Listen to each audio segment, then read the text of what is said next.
Hello, my name's Justine and I'm 32 years old. Today I want to tell you about how I cut off contact with the only member of my family. I know it's sad, and this is just a way for me to let go of whatever feelings I had regarding the whole thing. Let me start from the beginning.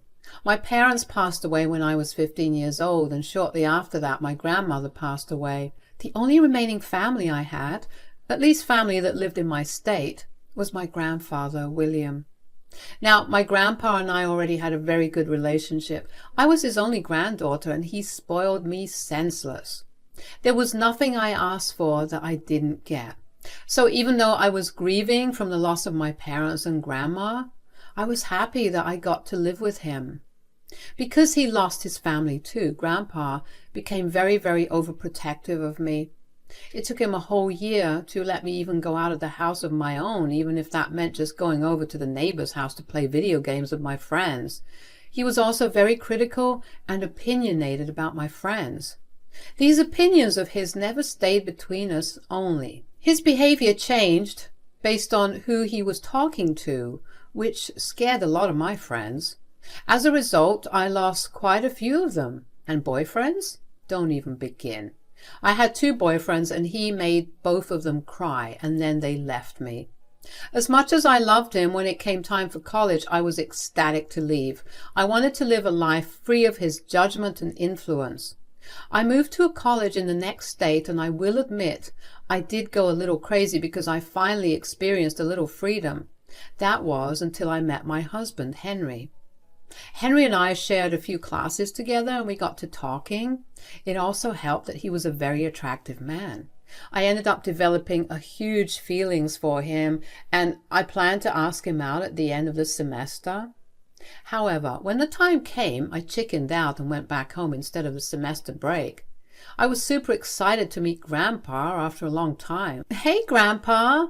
Hi, sweetie. How are you? I'm doing good. What about you? All's well. How's college doing? It's hard, but what more do you expect when you're studying computer science? At least you'll be well settled later. That is honestly the only thing I'm doing this for. What else is new with you? Well, I met someone in college. Oh, who is it? His name is Henry. We've been sharing a few classes together, and we got to talking. Are the both of you dating? Not yet. I mean, I want to, but I don't know if he likes me. If he doesn't like you, then he's an idiot. Grandpa. What? Look at you. You're a pretty lady, and you're very smart. And any boy that cannot see that doesn't deserve any of your attention. Okay. I'll probably ask him out soon. Well, if the relationship goes well, bring him over. Are you sure? Why are you asking me that? Well, it's just that you tend to be really overprotective of me. When did I ever give you that impression? You have to be joking right now, right? The last time I had a boyfriend and I brought him over, you made him cry with all your snide remarks. He told every guy in my high school, and that's why I never had a relationship after him. In my defense, he wasn't the best guy for you. You didn't even know him enough to make that judgment. Fine. If you think that I'll be too judgy, why don't you bring your soon-to-be boyfriend over and see just how open-minded and accepting I am? All right, but if there's even a hint of meanness from your side, I'll leave, and you'll never meet him or any other boyfriends if I have any. Okay. Now, how about we eat lunch? Meeting Grandpa was great and all, but even though I promised him that I'd introduce him to Henry, I knew that it would be a while before I actually did that. I not only needed to get into a relationship with Henry, but I also had to make sure that Henry and I were compatible enough for me to even bring him home. Besides, if there was one thing that I did learn from my past relationships, it was to never bring a boyfriend home until you've been with him for at least 6 to 7 months. When I returned back to college, Henry surprised me by asking me out, and I was overjoyed. We began dating after that, and things were going pretty well. I would frequently go back home whenever I could, just to make sure that Grandpa was doing okay. Every time that I did go home, Grandpa would ask me when I was bringing Henry over. I would always make up some excuse as to why I didn't bring Henry over. Grandpa must have known that these were excuses, but he never forced me to bring Henry over. But I did make sure to tell Grandpa about all the good things about Henry. I told him over and over again that Henry made me happy. I knew that I needed to be strategic about how I would introduce Henry. If I wanted Grandpa to like Henry, I needed to create a good impression of him first. Grandpa began to care less and less about Henry, which was honestly a relief considering that meant that I didn't have to speak too much about him.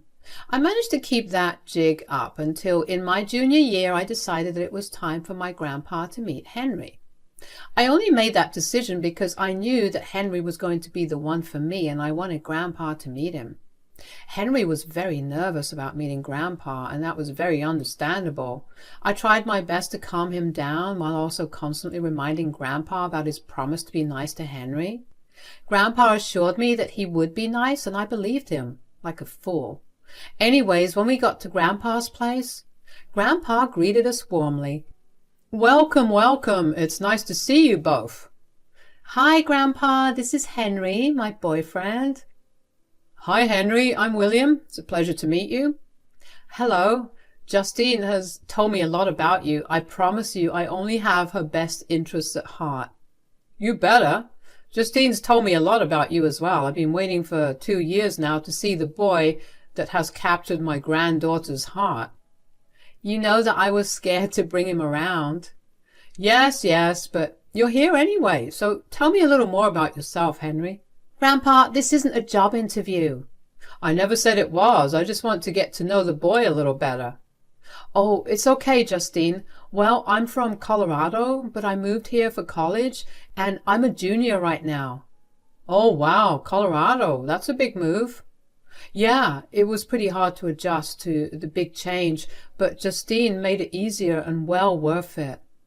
"I bet. So, what are you studying?" "I'm majoring in ceramics and sculptures and minoring in literature." "Huh, I see. Is there a problem?" "Grandpa?"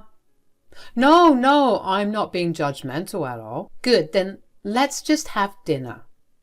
"If I may just say one thing." "I don't think that's necessary." "How do you plan to survive in the future, Henry?" Pardon me? What do you mean?" "You're clearly not serious about the future. Your degree seems like a joke." "Grandpa, that is enough." "Well, it's really not. There's a huge industry for it, and I'm making money off of my ceramics right now." "Sure, but how long do you plan to survive on the bare minimum? I mean, I see why you're with my granddaughter now." "What do you mean?" "You're clearly only here with her because you know that if you get married to her, your entire future will be settled." "That is enough. This is exactly why I never wanted to bring Henry over. You are rude and disrespectful. Come on, Henry, we're leaving." "Oh, come on, Justine. Don't throw a fit right now. I was only worried for you." "You can be worried for me, but you don't have to be a jerk about it. I don't want to talk to you until you write Henry a good apology. Goodbye." At the start of the conversation, I was in fact happy that Grandpa was so nice. Until he wasn't. I never even stopped to think that Henry's degree would be an issue for Grandpa. I mean, I get why Grandpa had some issues with it, but there was a way that he could have taken to be more discreet with his concerns. At the very least, he could have pulled me aside and talked to me about it. But no, he had to be rude about it to Henry's face. If there's one thing I absolutely love about Henry, it's his passion. I knew just how passionate he was about his degree, and most of all, about his art. Grandpa did not even hesitate to crap all over that and insult Henry.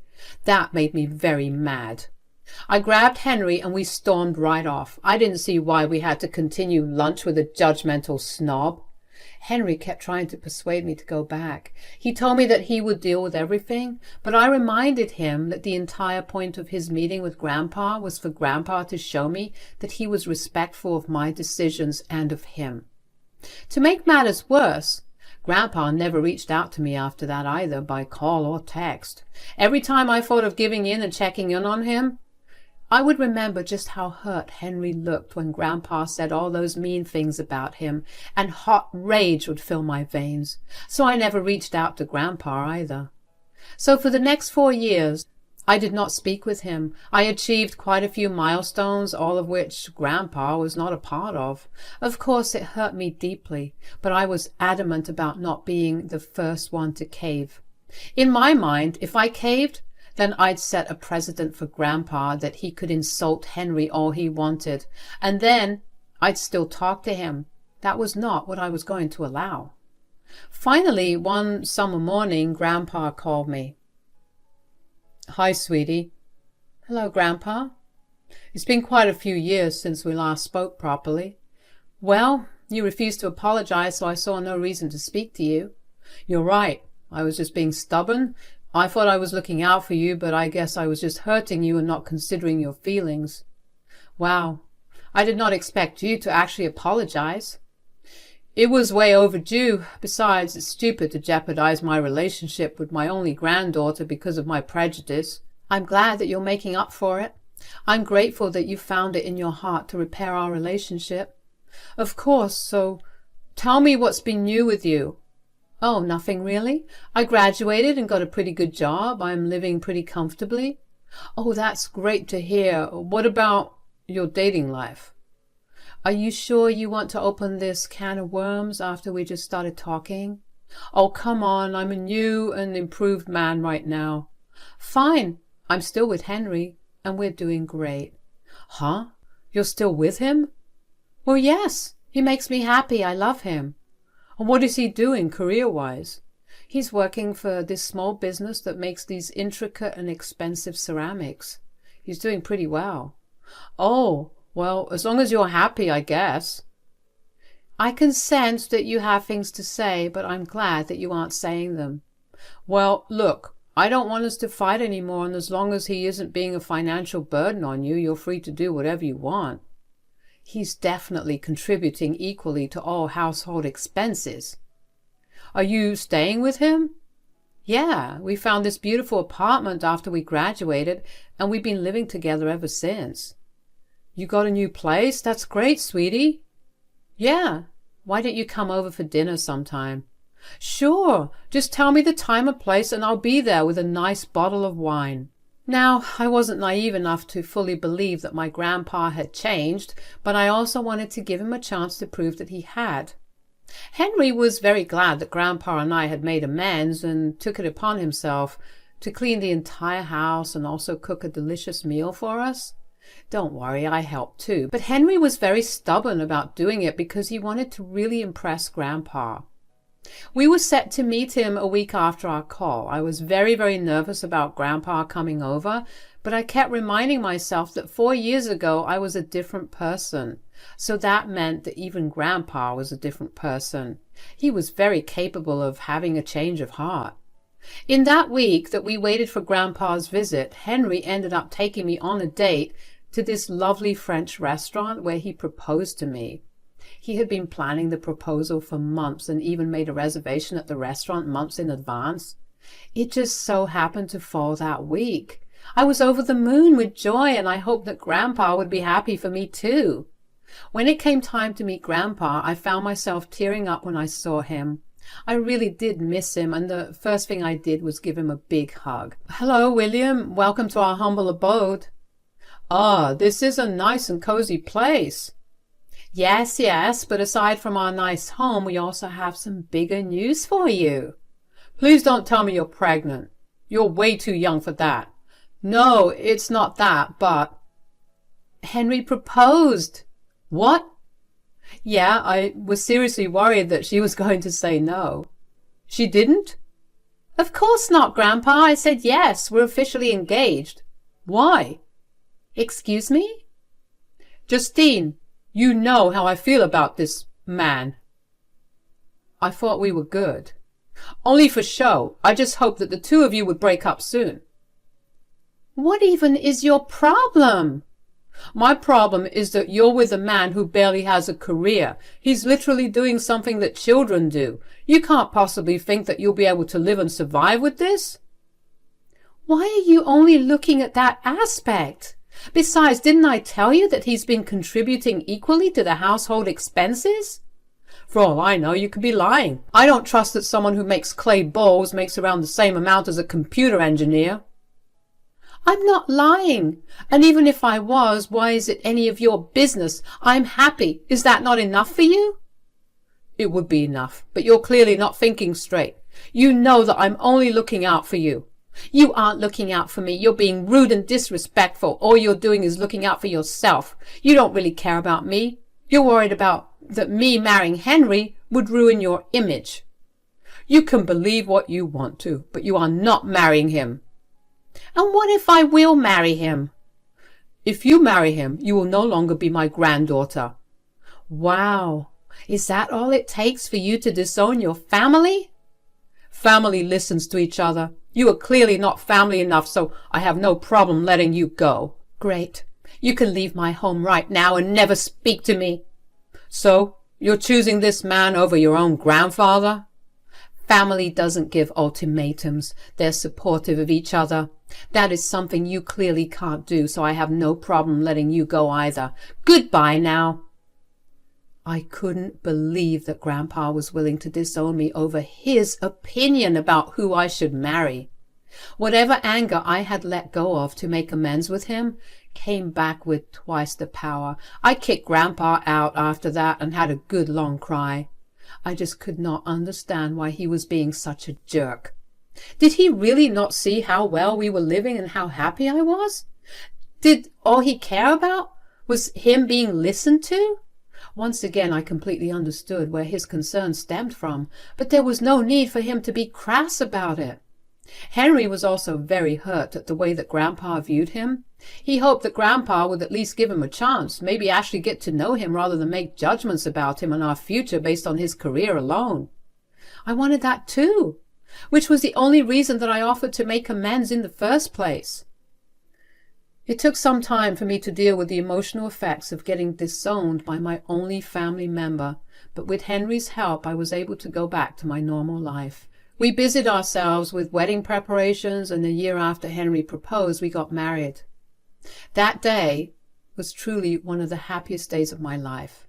Since I had no family from my side, Henry's family took it upon themselves to constantly remind me that I was a part of their family now, and that they would always be there for me. In case you couldn't guess, that day was filled with a lot of tears, at least on my end. Anyway, I didn't hear anything from Grandpa for longer this time. I figured I wouldn't, considering he disowned me, but still. Henry and I moved to another house, one that was a wedding gift from his parents, and I never gave Grandpa my address. Yet one fine day, I got a knock on the door and got the shock of my life when I see Grandpa standing there. I felt angry, but I tried my best to remain calm and collected. Grandpa, what are you doing here? Hi, sweetie. Don't hi, sweetie, to me. How did you find out where we live? Oh, are you and Henry still together? I assume you are, considering that you're still living in an apartment.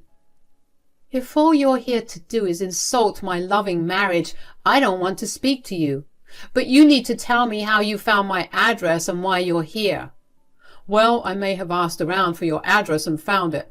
As for you and Henry being together, I'm sorry for the way I reacted. I don't think I can trust any of your apologies. You've proven to me time and time again that you never mean what you say. No, this time I sincerely mean it. I doubt that you only came here to apologize. Tell me the real reason you're here. No. What other? Cut it out. I'm giving you exactly 1 minute to tell me what you're here for. Otherwise, I'm shutting this door in your face. Fine. Look, I really am sorry about everything, and I came over hoping to make things between us better. Why all of a sudden? I haven't been doing so well recently, health-wise, that is. It's getting harder and harder each day to do the things that I otherwise did with ease. Well, I'm sorry that you're going through that, but what exactly do you want me to do about it? I was just wondering, would you consider helping me out? Maybe you and Henry could move in with me? Absolutely not. What? Why? Why would I voluntarily move in with someone who has been nothing but hostile to my husband? Why do you care about that? You're my granddaughter. My declining health should be a scary thing for you. Your granddaughter? Last time I checked, I'm not your granddaughter anymore. You can't be serious. I am. You disowned me over something so arbitrary. You didn't care about me or the fact that you missed the two biggest milestones of my life all because of your ego. I see no reason to help you out when you've been disrespectful towards me at all times. I only cared for you. You can't tell me that my concerns were stupid. I have no issues with the fact that you had your concerns. In fact, I think you had some very valid concerns. But what I did not like was how disrespectful you were about it. I wish you nothing but the best for the future. But who helped me out? I don't know. Ask your family. Bye. A part of me did feel bad for turning Grandpa away, but I knew that letting him in would only cause a lot more trouble. I had given him chance after chance to make up for his judgmental behavior, but he has proved to me over and over again that he was never going to change. The very fact that he was okay not being in contact with me for 5 years, all because of his beliefs, told me that he was not ever ready to apologize. He only wanted to right his wrong because he needed help. He showed absolutely no change, and I saw no reason in helping a man who was so hell-bent on sticking to what he believed was right. More importantly, he was willing to disrespect and belittle the only other person I considered to be my family. I don't really know what happened to Grandpa after that. He never contacted me again, although I did get a lot of messages from Grandpa's sister's family, calling me a bad person for not helping him. Of course, I told him that they were more than free to take over my responsibility of taking care of him. None of them responded to me again. I was fine with that. As for Henry and I, we're doing great. It wasn't easy for us to get over the guilt of abandoning Grandpa, but we did. We've been making a lot more plans for our future, including having children. It's been a few months since I last saw Grandpa, and I was honestly prepared to make amends as long as he reached out first, but he never did. I'm carrying on with my life right now, and things are going well. There's nothing to do but move forward and look forward to all the many wonderful things that life has in store for me.